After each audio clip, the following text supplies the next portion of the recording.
Broadcasting from the Unshackled studios in Melbourne.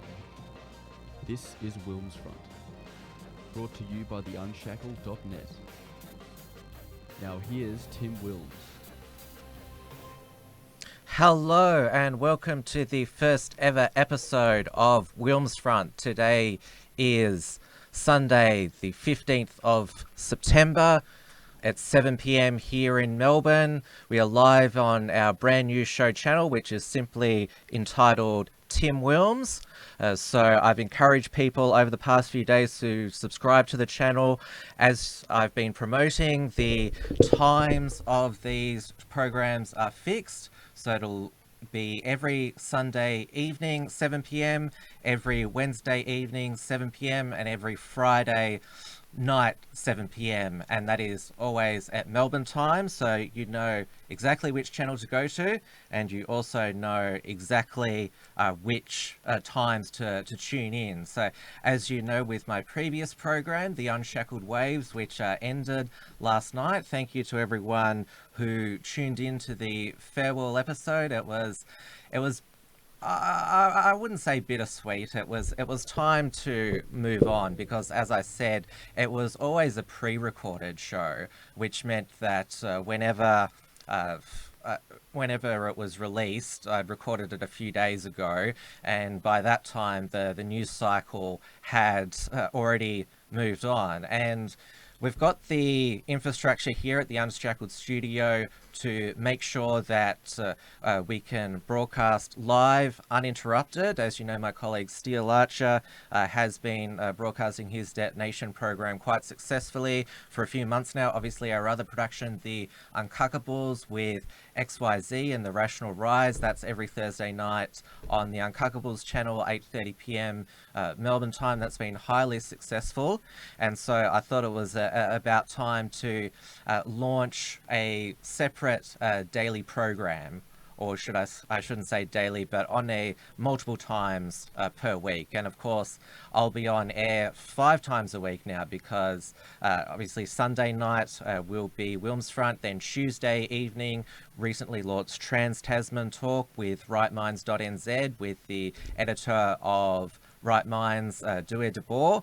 So that's 7 p.m. Melbourne time, Tuesday evenings. And then, of course, Wednesday, as I just said before, 7 p.m. is another episode of Wilms Front. 8:30 p.m. Thursday, the Uncockables. And, of course, Friday night, 7 p.m. Wilms Front. So I'm pretty much a full-time broadcaster now, which is exciting because it's something I've been aiming for. Obviously, as I mentioned with Waves at the beginning, it was first foray into audio-visual content. I didn't know what I was doing most of the time.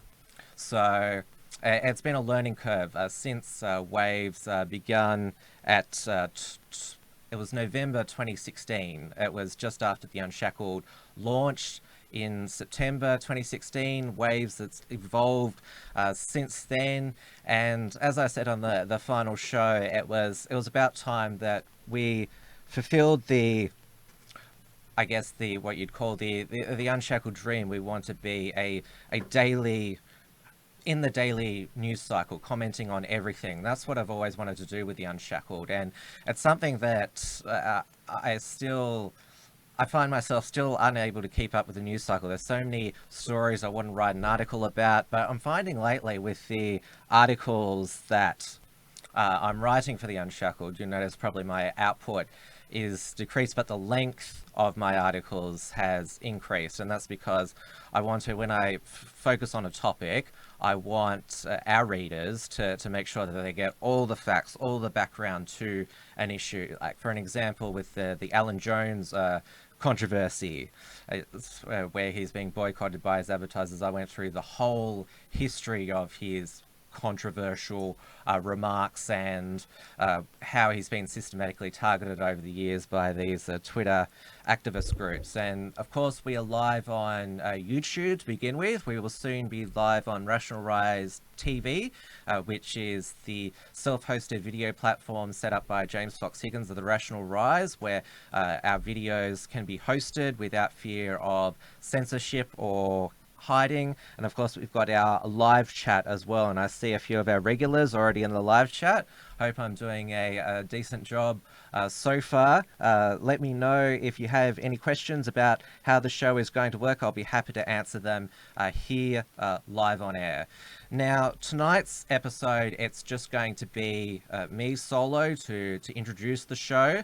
Now, the way that the episodes are going to work is that I'm going to give you a rundown of the stories that are in the news cycle right at this moment. I'm not going to do a full analysis on all of those, but just to make sure that you're aware of these. And obviously I'm on three nights a week, and so there'll be more time to explore all the topics that are in the news cycle. And there'll be, after the initial rundown section, there'll be further comment and analysis. Sunday nights will always just be me solo, and Wednesday and Friday nights I'll have guests who will help me analyze either one particular issue or multiple issues. So it'll be mixed up, it'll be current, and a strange name for a band instead of the comments. So this is live. Yes, this is 100% live. So if someone tries to call me now, I won't answer it because I'm on the air.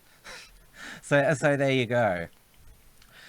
Now, a lot of people are asking the reason why I decided to set up a new channel, because, well, we've already got above 50 subscribers, but it means can't get super chats as we were able to get on the Unshackled channel. And I went through that previously. I thought a dedicated show channel, it's worked for the Uncockables. It also works for XYZ Live on the Maddie Rose channel. So I think that's the way to go in the future. And of course, with the Entropy software now, I'm not using that on tonight's show, but a few episodes in, I will set up Entropy on this show as well. So I'll be able to do polls, you'll be able to send in questions, and of course, super chats, because this is a big commitment from me to be on 5 nights a week. So any super chats, contributions that you can send through will be very much appreciated.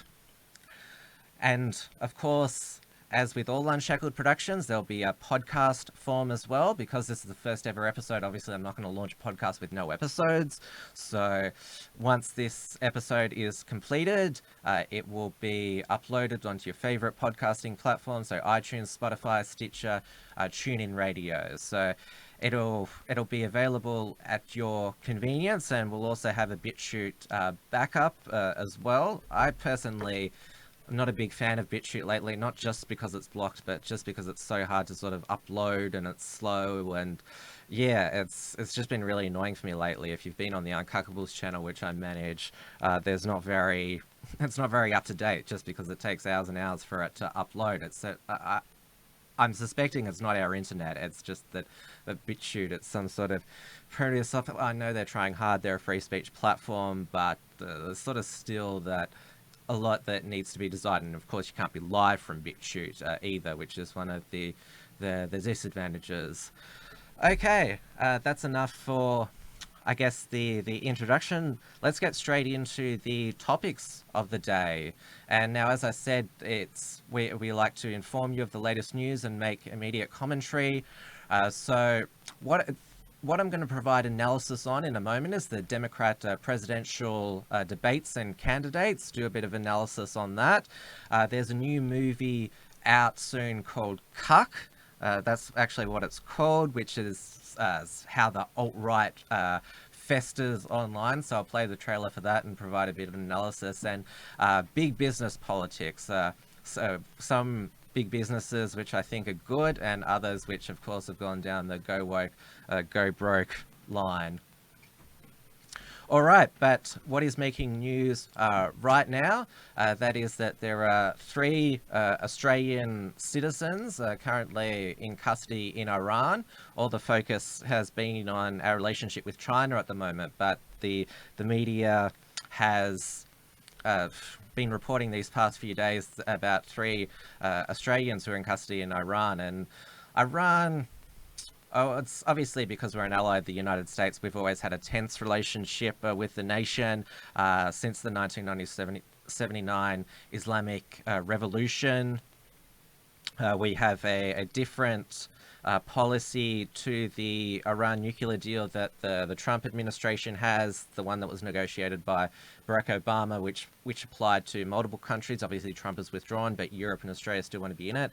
And of course, Iran has been good in helping us, helping to accept Iranians who are, well, there's a lot of Iranians who've come to Australia by boat and who are found not to be refugees, and so Australia has tried to set up a way that they can be repatriated to Iran, and also Iran assisted with the fight against ISIS, because of course ISIS is a Sunni group and Iran is a Shiite country, and so naturally Iran being a Shiite country doesn't like the...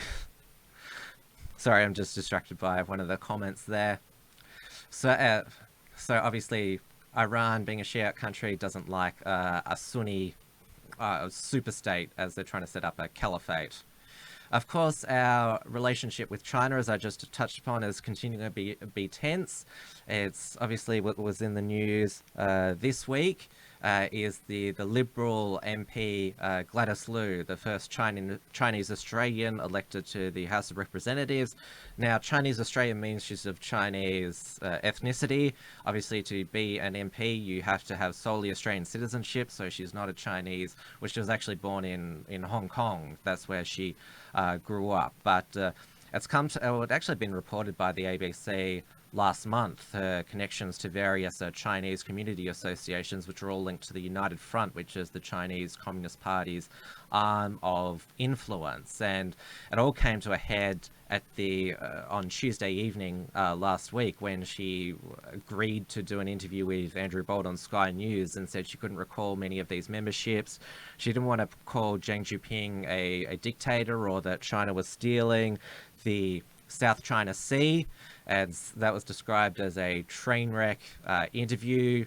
And she clarified a lot of it the next day, saying that, yes, I'm a member of these associations and that I'm going to do an audit of all of my memberships of these associations. Labor went after her, saying that this reached the Dastyari threshold. Well, it hasn't, because she didn't contradict government policy, and she hasn't tipped off ASIO to any of her Chinese associates that they might be monitoring them.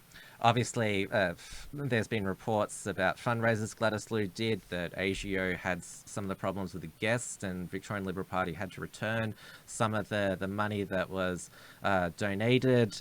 But for me at the moment, I don't think she is an agent of the Chinese Communist Party. She's just basically, because China has so successfully infiltrated all of these Chinese Australian communities and set up these community groups that it's almost impossible to be a Chinese Australian and not be caught up with it. But Labor going out on the attack, it's quite hypocritical, because their candidate for the seat of Chisholm, which is in Melbourne, which Gladys Liu won, it's a marginal seat.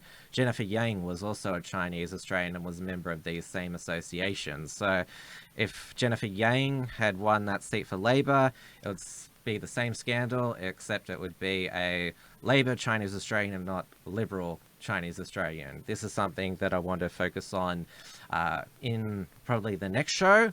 I'm working on that at the moment, so there'll be more of a focus on that on Wednesday's show that I can promise you.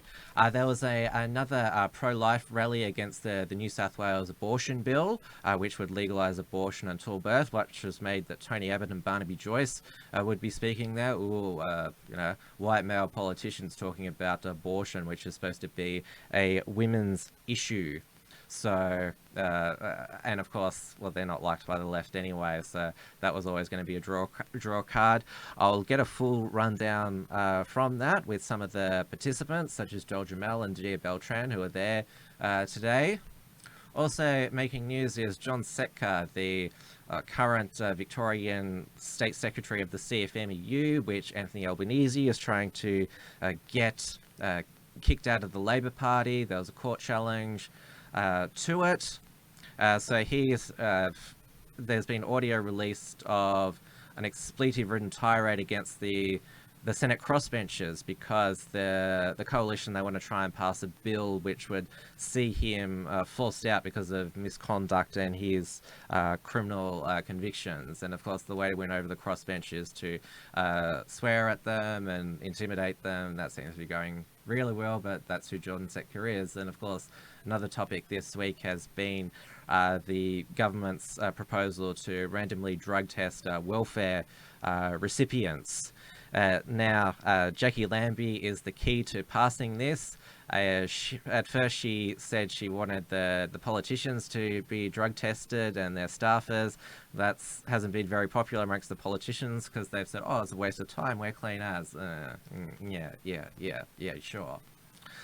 So there's been a bit of a standoff in that. But on a more serious note, Jackie Lambie, she wants more rehabilitation facilities set up for drug, I'd say person of addiction, because remember, there's the new language about drug users that you can't use derogatory terms about them. So that's sort of me trying to be politically correct. And obviously there's been a lot of sort of I would say hysteria about this drug testing. They're not going to take away the dole from these people who fail the drug test. They're going to quarantine their welfare. If they keep failing, then they'll be put on some rehabilitation program. But they're only going to have their dole payment taken away if they refuse the drug test. Which just sort of seems, you may as well just, in that situation, if you are on drugs, then just take the test. Now, obviously, when people think drug tests, they think a urine sample, which, yeah, it is pretty degrading, I would say. But apparently, it's going to be like the roadside one, where they get a bit of your saliva, which, if you've been the random drug tests, you have to give a bit of your saliva to the roadside police, which, it seems a bit more dignified, I would say, rather than peeing in a cup. So, yeah, I don't think that government should make just ordinary citizens pee in a cup, a swab in the mouth. That's, I think, a bit better. All right, so that's what's currently making news at the moment. Now, what I really want to talk about tonight is the 2020 presidential race. Now, Donald Trump is obviously going to be the Republican nominee.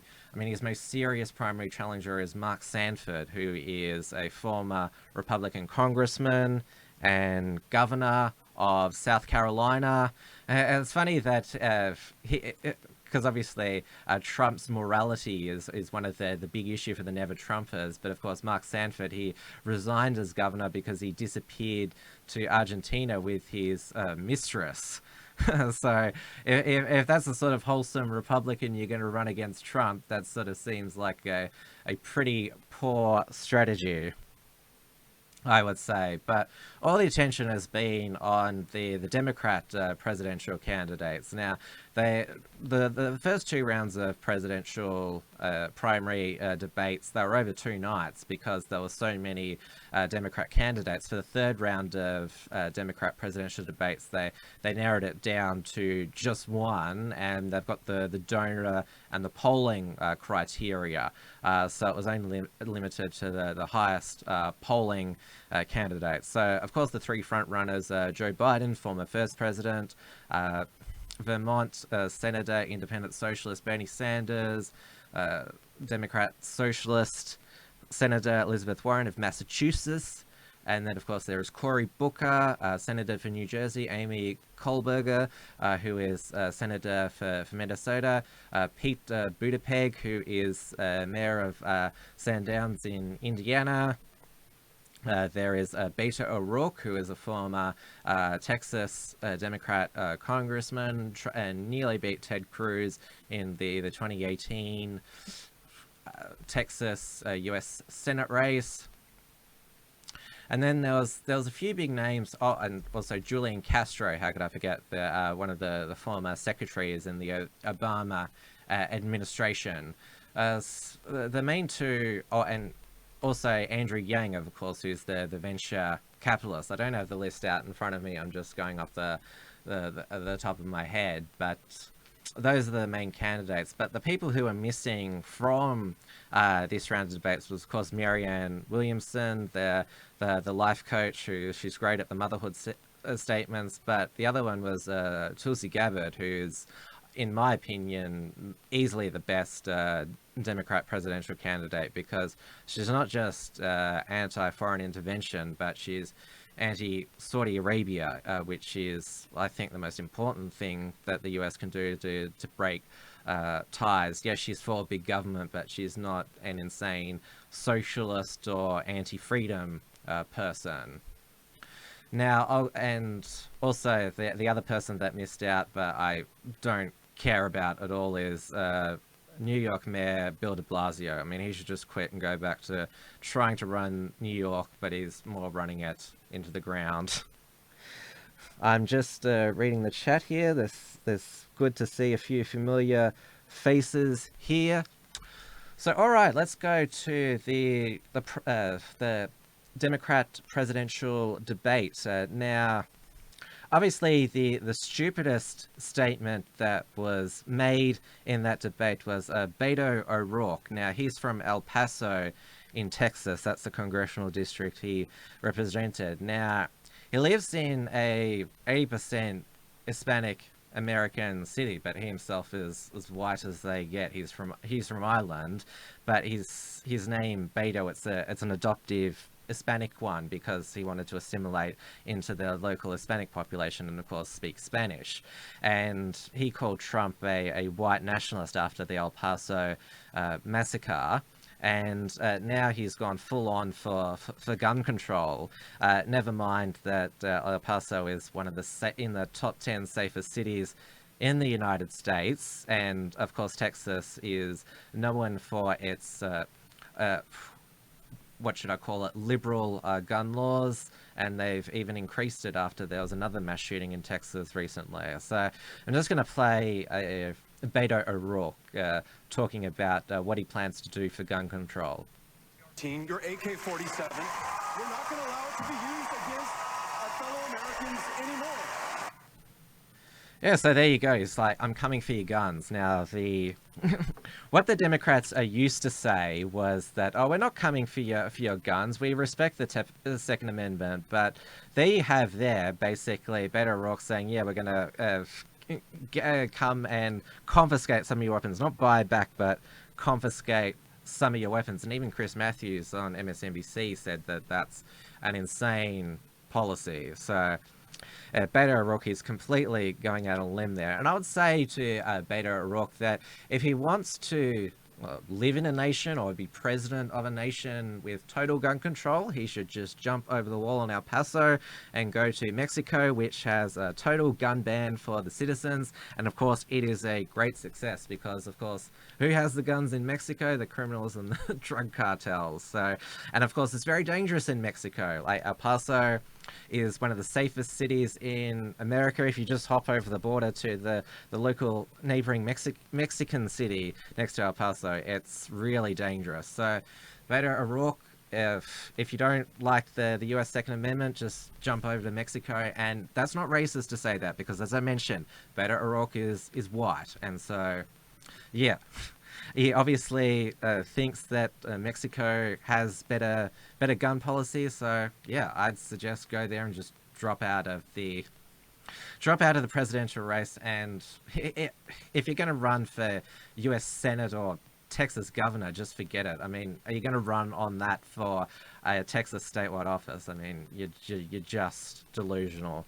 Now, the front runner for a while was Joe Biden, former vice president, who is 77 years old, and his age is showing. Of course, there was the famous gaffe where he said that poor kids, they can do just as well as white kids, and then said we chose truth over facts. I mean, he's well known for his gaffes throughout his entire career.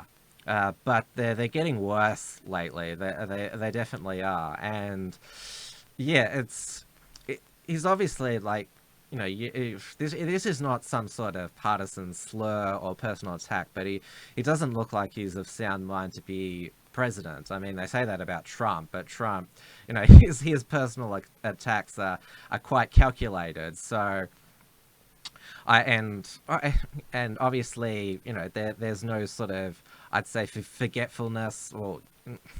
Trump, you know, you can say he deceives, but he's certainly not forgetful or says things that are contradictory or in the, or should I say, in when he's saying a statement, like he does it. He does it like Biden has when he's talking about obviously poor kids, and then he's talking about white kids. That's sort of, well, how did you get from one to the other? Now, one of the other presidential candidates, Julian Castro, who was in the Obama administration, they had a debate over healthcare, and there was this exchange here. I'll just play it. Barack Obama's vision was not to leave 10 million people uncovered. He wanted every single person in this country covered. My plan would do that. Your plan would not. They do not have to buy in. They do not have to buy in. You just said that. You just said that 2 minutes ago. You just said 2 minutes ago that they would have to buy in. You said they would have to buy in. Have to buy in. If she qualifies for Medicaid, are you forgetting what you said 2 minutes ago? Be in for it. Are you forgetting already what you said just 2 minutes ago? I mean, I can't believe that you said 2 minutes ago that they had to buy in, and now you're saying they don't have to buy. You're forgetting that. And you saw the crowd there. They were like, ooh, like that Castro was personally attacking Biden. But there was also another, I couldn't find a short clip of it to play on this show, but Biden talking about parenting in the 21st century, and he said parents need to turn on the radio at night or the record player. I mean, that's going back to, what is it, the 50s, before TV, when of course you just turned on the radio at night and, yeah, put on a vinyl record. So, yeah, Biden, just more of the same. Of course, Trump calls him Sleepy Joe. There is, of course, the more crass nickname, Creepy Uncle Joe, because of his affection with women, particularly young girls, which have been caught on camera. And that's also because he's not up with the Me Too movement, because he's so old, because back in 50s and 60s, you could be, as a male, affectionate with women in that way, but you can't these days, even if it's just an innocent innocent thing. Now, next up, I want to talk about Andrew Yang, the Yang Gang 2020. He's the the venture capitalist, 44-year-old, who's promising what he calls a freedom dividend, or it's universal basic income. And he started in his campaign by giving away freedom dividends to random families in America. It's like a lottery. He's giving you a taste of what he's going to introduce as president. And there's been he's supposed to be sort of the viral youth candidate, Andrew Yang. Obviously he's promoting, he promotes it as, because I saw a post-debate interview he did on CNN, and like they're asking where's the money coming from, and it was interesting his answer.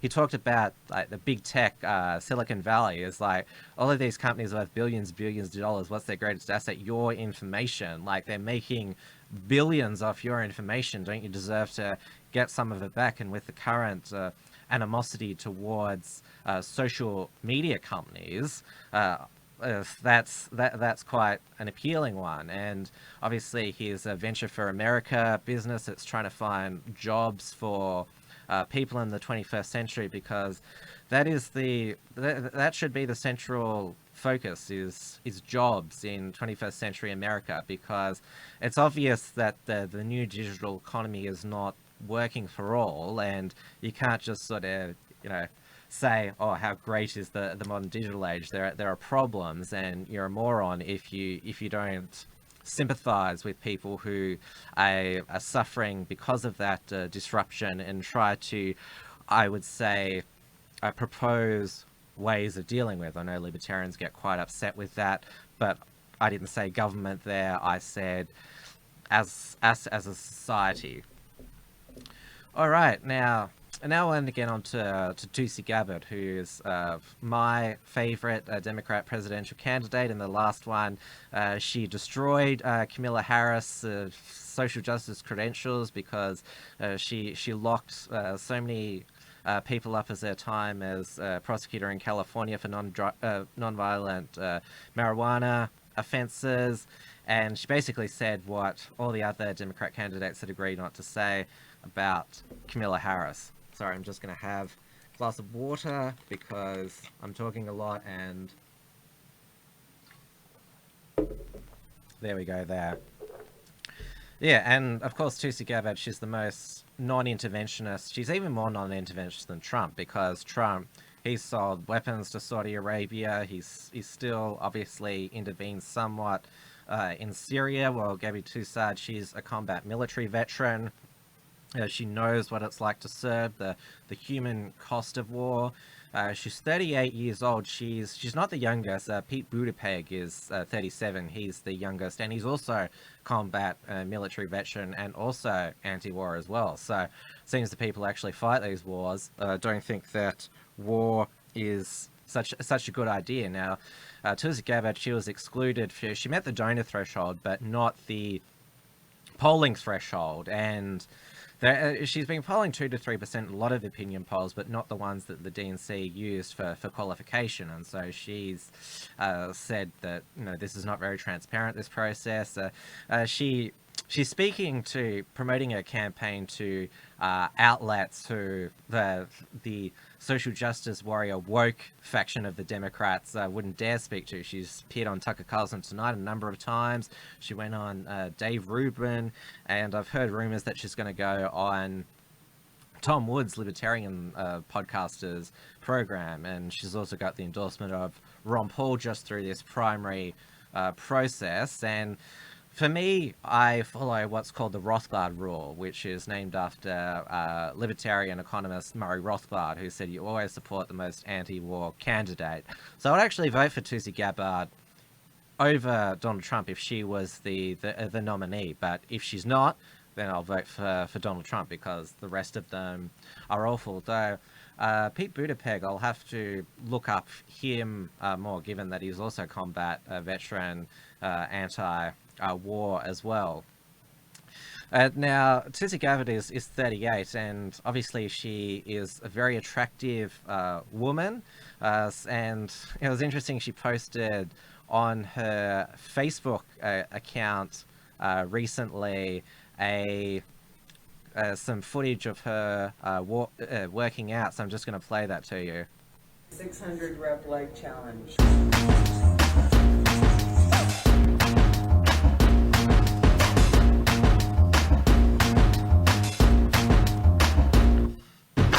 I got something I gotta tell you, so get ready for another breakthrough. So let me show you what I mean. Yeah. 'Cause what I got is the new thing. Yeah. Listen up, I'm gonna say it all right now. 'Cause I just gotta let you know it's better than ever. Have you heard the word? It's better than ever. Tell the world, spread the word. You ain't seen nothing yet. Do what you heard. Yeah, so wouldn't you like that for your president? I mean, combat military veteran who at 38 still looks fantastic and still keeps up a rigorous workout regime. Now, of course, Tulsi Gabbard has been attacked for being the Russian stooge candidate based on no evidence but apparently she trends on Twitter and on Google because of Russian bots. That's the new left-wing conspiracy that the internet is now just manipulated by Russian bots. And there is, of course, the other accusation, or it's not accusation, but she appeals to the alt-right there, the far right, because David Duke has said nice things about her, and so has Richard Spencer, because well, they are anti-war, and she was asked by Joy Bayer on The View, who's one of the old school liberals panelists, and said, like, look at these people who are supporting you. She's just said, I disavow. But she does have a lot of support from the alt-right, because the alt-right is America first, and Tulsi Gabbard, she is a patriot, and she wants to reclaim patriotism for progressives. She was proud to serve as an American combat veteran, and unlike the other, I'd say, freshmen of the Democratic Party, she says that it's not just Republicans and conservatives who can be patriotic. I'm a patriot. Now, obviously, she believes in big government, and that part of patriotism is that the government should provide for people, which is sort of reverse of John F. Kennedy's "ask not what you can do for your country, but ask what you can do for your country." So, yeah, she's obviously not perfect, but if she was introducing big government programs as president, she would obviously cut the military budget, and so she would actually probably substantially reduce the federal government budget and the debt and deficit. And for those who say, well, criticize her for big government spending initiatives, I mean, yeah, the Republicans in Congress and in the presidency are being so fiscally responsible. I mean, yeah, like they've totally practiced what they preach. So please give me a break. Now, Tulsi Gabbard, she did upset some of her right-wing supporters with this tweet earlier on in the week, sending well wishes and a happy birthday to my friend Bernie Sanders. Now, Bernie Sanders, he's now leading in the polls. He's taken over Sleepy Joe Biden, as I mentioned, the top three, Biden, Sanders, and Warren. And now, Tulsi Gabbard, I actually think she's playing 4D chess here, because she's still polling single digits. It's unlikely. I mean, because she is the biggest threat to the deep state, Tulsi Gabbard, and so they're going to do all they can to suppress her. So is the DNC with their super delegates and how they screwed over Bernie Sanders last time. Obviously, they can't do that to Bernie Sanders again. But I have a theory here about what Tulsi Gabbard's plan B is, and that is that she's wanting to be Bernie Sanders' vice presidential candidate, because she did endorse Bernie in 2016. She's been a Democrat Congresswoman since 2013. And so Bernie Sanders is even older than Joe Biden. He's 78, and of course would be 79 if he was elected president. So you have a 79-year-old president inaugurated in 2021, and you have a 39-year-old vice president, and then say 6 months in, 79-year-old being really old just happens to die, and then we have President Tulsi Gabbard. That might not be a plan. That'd be a pretty good plan B. Now, obviously, there'd be no guarantee that Bernie Sanders would die in office. But if you're looking for a safe pair of hands to step up to be the president, then you'd want it to be her. Now, so if Tulsi Gabbard drops out, then I'm supporting Bernie Sanders, provided that eventually he picks Tulsi Gabbard to be his vice presidential candidate. And then, would I support Bernie Sanders over Trump? I haven't 100% decided that yet. But if we could get Tulsi Gabbard president through a second way, I mean, yeah, it could be worth it. But if either of those plans fall through, then I'm going to advocate for President Trump's re-election easily, hands down, because the rest are all bonkers. That's easily the case. Now, I'll just go through my notes if there's anything I want to talk about. Yes, the other thing I will focus on is that there is somewhat of a sanity debate between the Democratic Socialists and what you call the Social Democrats of the Democrat Party, because Bernie Sanders obviously wants Medicare for all, a universal public option, ending private health insurance, and Amy Klobuchar, the senator from Minnesota, has said we need a hybrid, we need a public option, but people still like their health insurance, so they should be able to keep it. So sort of a blended system, maybe what we have in Australia. But Bernie Sanders and Elizabeth Warren are just sort of like, no, let's just socialize it at all, which in a country of 330 million people, good luck with that. All right, that concludes the first segment of the show, so you know where I stand. I'm on the Gabbard train because, well, it's part of the alt-right, their secret, sinister plot to have world peace in the world.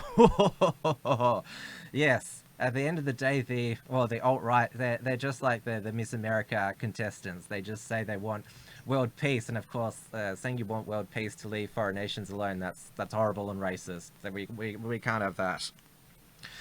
All right, now speaking of the alt-right, there's this new, it's not a major Hollywood production, but it's got a bit of attention, this new movie, Cuck, which is directed by Rod Lambert, who I hadn't heard of, and its tagline is, an isolated and unstable man becomes increasingly unhinged as he explores the hateful rhetoric of the online alt-right community. Ooh, this seems like a movie that is much watched to just stop the spread of hate online. Let's have a look at the trailer.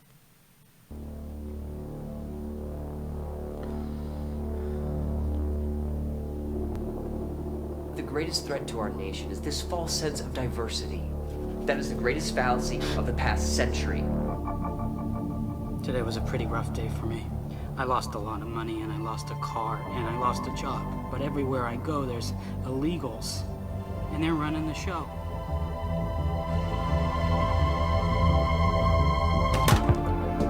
Our country is shifting, not just in terms of politics or morality, but culturally.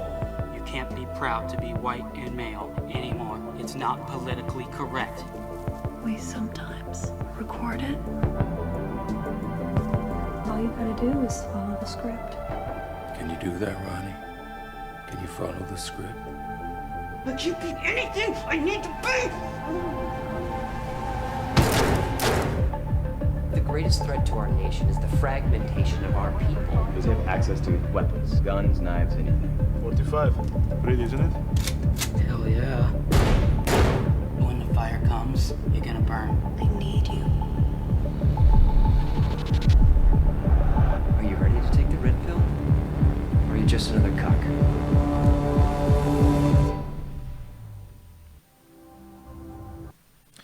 So there you go. But it's interesting because the reason why he turns to the alt-right and becomes dangerous is because he lost his job and livelihood, which if you lose your job and find it hard to get a new one, of course you're going to be in a dark place. I mean, that doesn't matter if you're white, black, or whatever. Unemployment does not lead to a stable society. But it seems to be because there's always talk about, we need to get people into jobs.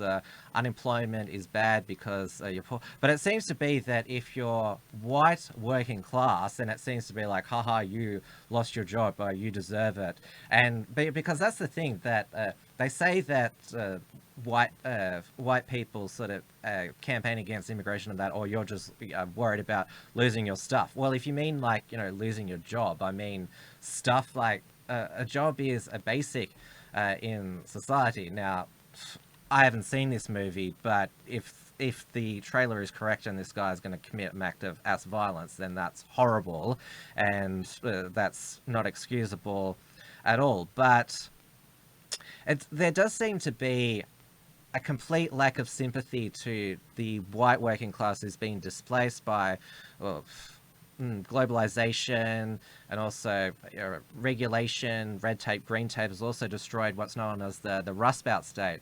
Any other group that's unemployed, it's bad. But if white males are unemployed, then they deserve it, and they deserve to be mocked. And it's kind of silly that there's this thing called white privilege when it is such a prominent phenomenon, because the Rust Belt states, which are Ohio, Pennsylvania, and Michigan, the white working class has been completely destitute because of deindustrialization there, and that's why they all voted for Trump, those states, because he promised to bring manufacturing back, offering white people jobs. Oh, that's horrible.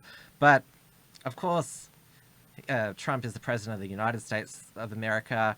Jobs are important to all American citizens, black, white, Hispanic, and I'm talking citizens, of course, not illegals or as other foreign workers. So I think that if you are genuinely for social justice and care about the poor, and wanting to get people into jobs and have a stable income and family, then you certainly shouldn't mock and belittle the disenfranchised white working class. And I think this is why Alexandria Ocasio-Cortez, she said that the Electoral College was racist, because it was those Rust Belt states, the white working class, Ohio, Pennsylvania, Michigan, that made Donald Trump president. Oh no, the states that decided that Donald Trump was going to be president were white. Oh, that proves it's racist.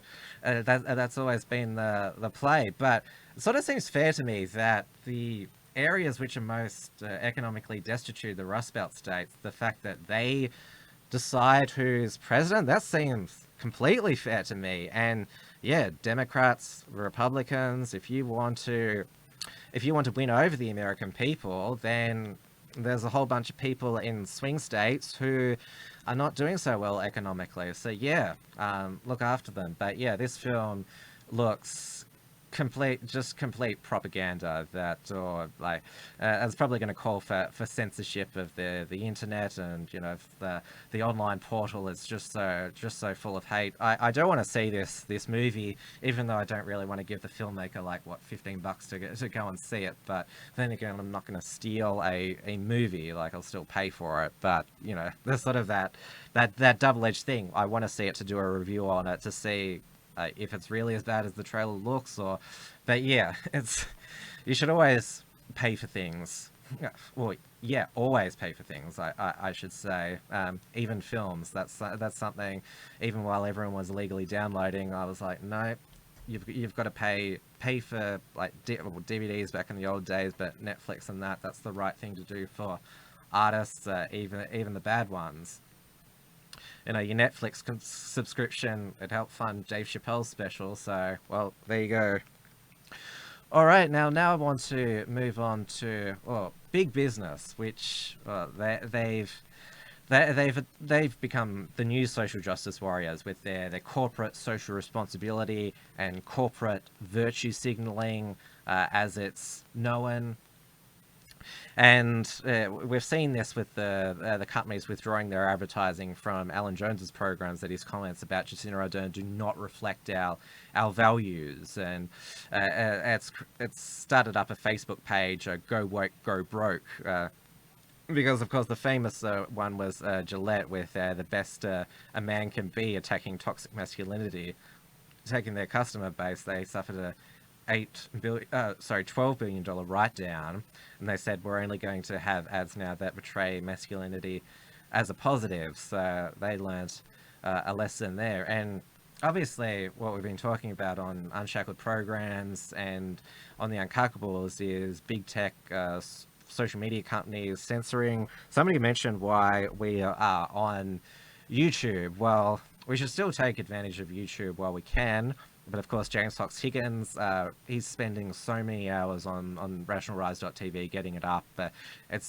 And you should, if you're bitching about YouTube in the comments here, I hope you make the effort to go over to Rational Rise TV when we start streaming there, because it's one thing for us to go over to these free speech video platforms, but if you don't and you're not watching us, then what's the point? So it's got to be both a content creator and viewer exodus from platforms such as YouTube. So it's a two-way street. So just remember that, everyone. Now, obviously, Facebook is the worst offender. They put you in Facebook jail and don't tell you why. YouTube is just, if they're not outright deleting, they're hiding content with the algorithm. It hasn't just been the Unshackled, it's been Maddie's Modern Life, it's been the Dusty Bogan, it's been Dear Beltran. All of us in the Australian alt community, YouTube has got these clever ways to hide our content. And of course, Google were exposed by Project Veritas of wanting to make sure that Trump winning in 2020 can't happen, because they're going to be correcting the algorithms to promote what they see as the truth. I'll just have another. This is probably going to be a bit of a problem, because Sunday nights are always going to be solo programs, is because it's just me talking most of the time. I'm just going to have to pause to take a glass of water. I can't do it. Normally when I have someone else on the show, I could normally just take a sip of water while they're talking.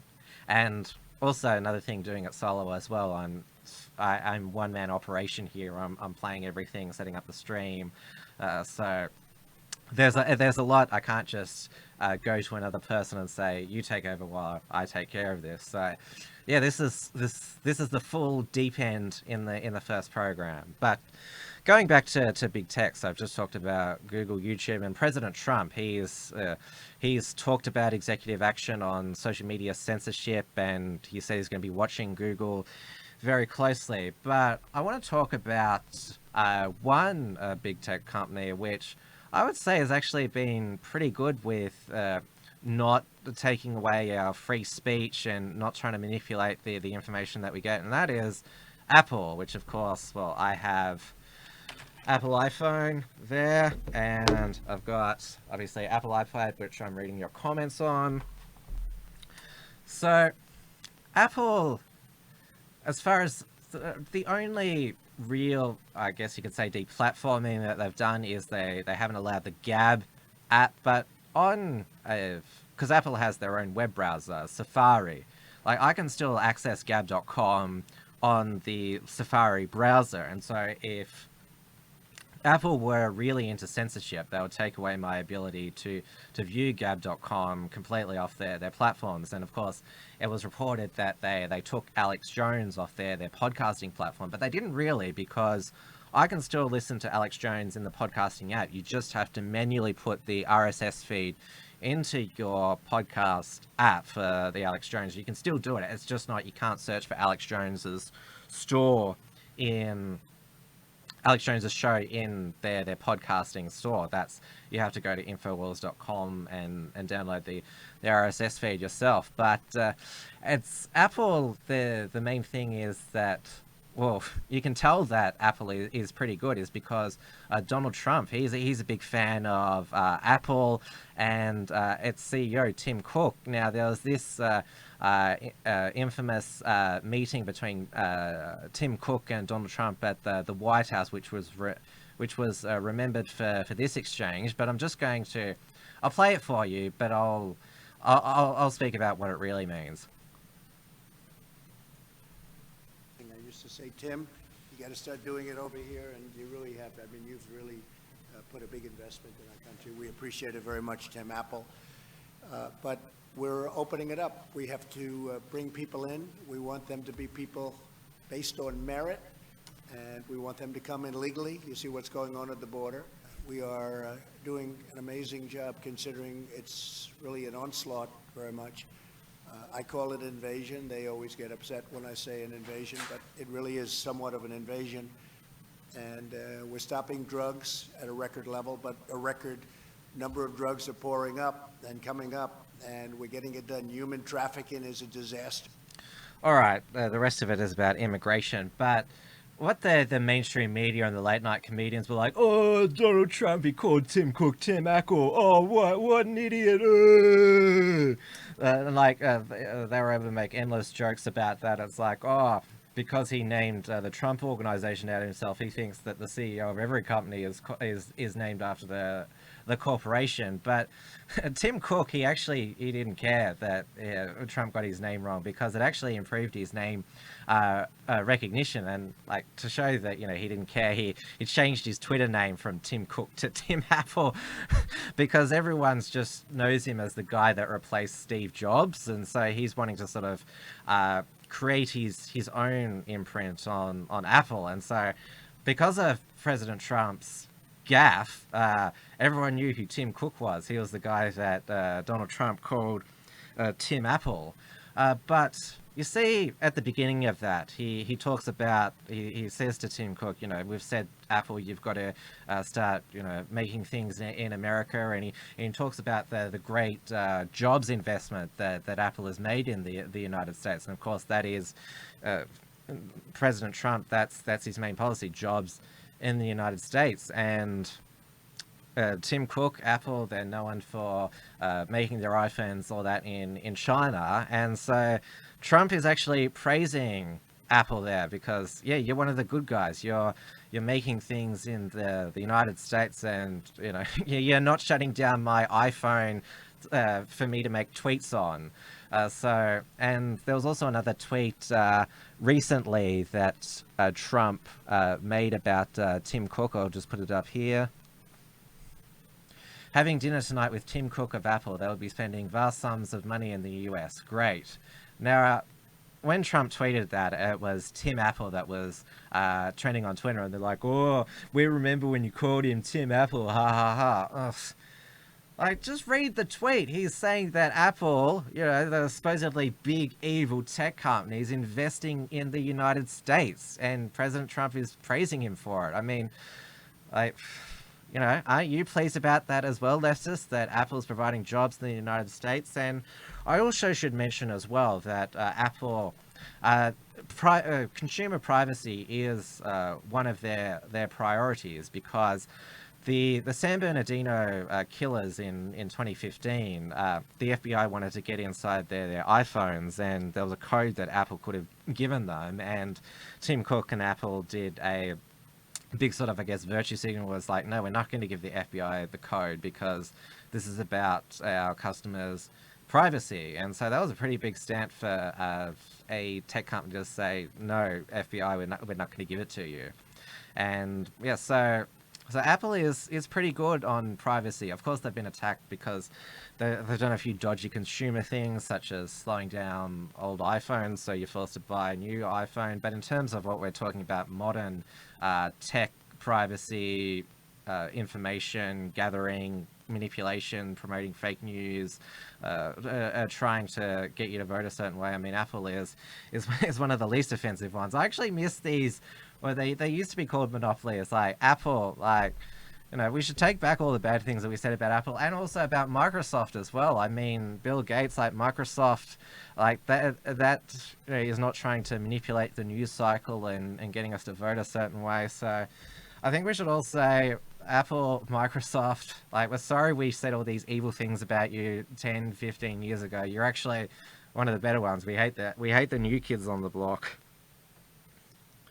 Yeah, somebody said in the comments that Apple iPhone batteries, that yeah, they do drain. Whenever I'm in the studio, it's charge, because you never know where it will end.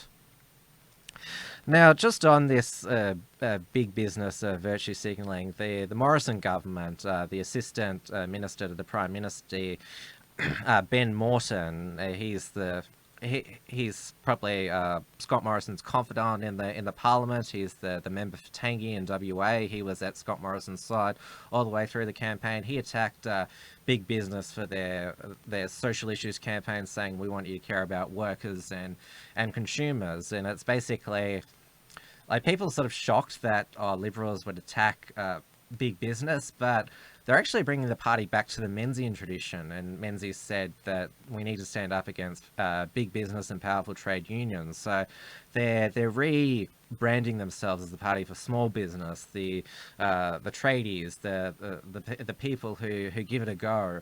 And there was a small business which supported Peter Dutton in Dixon. SCD America Vehicles, they published when Peter Dutton visited their business, they did a remix of Dutton's visit as promoting him as the baddest MP. I'm not going to play it now because the business decided to take it down because, well, they were getting horrible emails from the usual sleeping giants and other people, you know, claiming we're never going to buy a vehicle from you again, you're supporting a fascist child torturer, all sort of nasty stuff like that. And they even tried to, the owner of that business, Eddie Koa, they tried to allege that he was a white supremacist because he was photographed with a MAGA hat and doing the OK sign, which he said, you know, this was taken many years ago before it became a 4chan troll, but the left now literally think it's a white supremacist, white power symbol.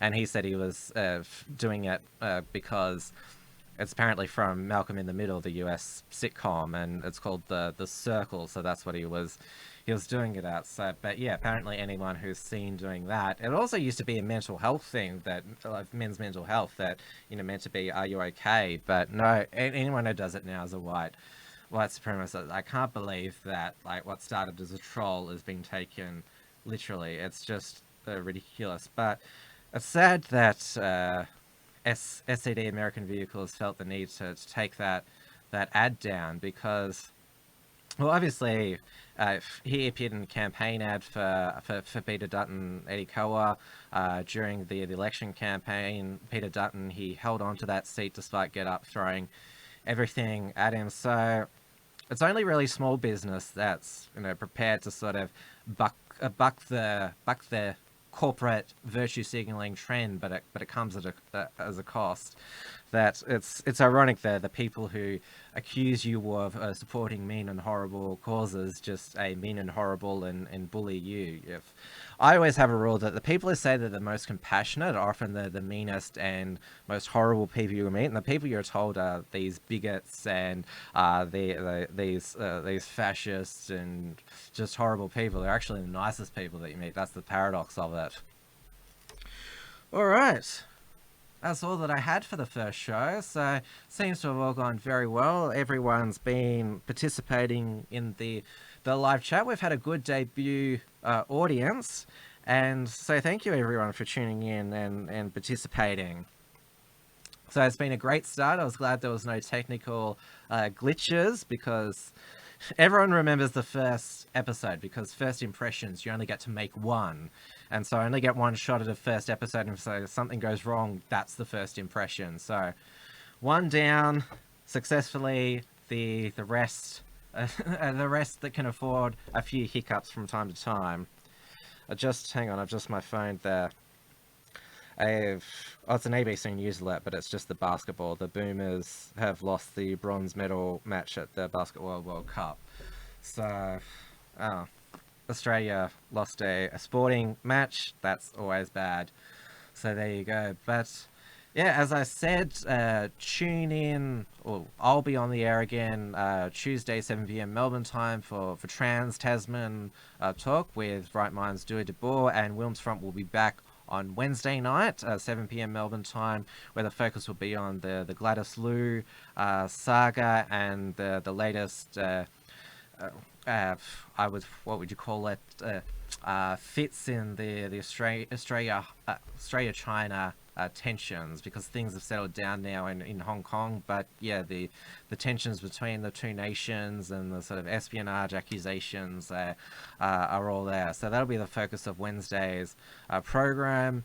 Friday night, I haven't decided what will be the topic then, because this, as I said, this is a fast-paced news and information program. I don't know what will be the news on Friday night, so I can't say for sure, but I will probably have a guest for that night, maybe an expert in that area, but this is why this show will be live always, and I'll try to do all the interviews I do live unless the person's on the other side of the world and I have to interview them at 1 a.m. or 10 a.m. and so I just have to pre-record it. But yeah, the reason, one of the other motivations for starting this show is just, yeah, I'd had enough of editing. So with a live show, it's finished and it's up there, and as long as you sort of don't horrendously muck it up, it's all good to stay there. And as you noticed, that I wasn't wearing my Unshackled jacket tonight just because it is literally too hot in here now. Like, you saw me on the Uncockables Thursday, like I took my jacket off to display my Pinochet Did Nothing Wrong shirt, but it was actually good to get that jacket off because it was really hot. So yeah, because there's the lights here, there's the computers running, it's a very, very stuffy room, so it gets very hot in here. Alright, so as I mentioned, this show will be available there'll be a dedicated Wilms Front podcast, so I'll provide the links in the description when it's approved to be on the various podcasting platforms. There will also be a dedicated website for this program at timwilms.com. It's not quite ready yet, the site. It's nearly there, but that'll have an archive of the episodes, links to all my social media channels, because I'll be promoting the show on my own social media. I'm on facebook.com/WilmsFront, twitter.com/WilmsFront or @WilmsFront, and on gab.com/TimWilms and minds.com/TimWilms. I might be setting up a Telegram channel or a Telegram chat. I haven't decided yet. If you want me to create one, please indicate in the chat or the comments whether you'd like me to, because this is how we build up a substantial audience, or how we have on the Unshackled, is engage with our audience obviously on YouTube and on Telegram, other forums, on Gab, on Facebook, and we want to engage you as well. We just don't want to this is our show and then just pack up and leave. We want to interact with you. Obviously this is live, so I can't contribute much to the live chat, but yeah, as you know, I've been reading it, so thank you to everyone who's participated tonight. It's been a fabulous debut show, and the music and graphics that will see on this show, that's done by the wonderful James Fox Higgins, who, in addition to operating the Rational Rise YouTube channel and setting up Rational Rise TV, is an accomplished musician, and so that awesome theme music that is by him is actually, I'm actually sort of infatuated by the music now. It's in my head now, so I'm in love with my own show's theme. That's got to be a good thing. And obviously, we haven't started it yet, but there will be, well, on Sunday Night Show, there will be ad breaks during the show, just basically cross-promoting what else is in the Australian alt media scene and how to reach us, such as on Gab, gab.com and other methods, because we want to get the word out about as much of this content as possible. Because we've built up such a great Australian alt media community, obviously the XYZ and the Rational Rise, we work directly with them at the Unshackled, but of course we're on good terms with Dusty Bogan, Dear Beltran, Australian Meditations. So yeah, it's really cohesive at the moment, so we've all got to stick together, especially when the forces are lined up against us. Alright, so now it's time to play the outro stream here. So I'd like to thank you all for watching. I'll see you on Tuesday for Trans-Tasman Talk and another episode of Wilms Front on Wednesday. Thanks for tuning in to Wilms Front. Visit timwilms.com or Rational Rise TV to view the archive of episodes.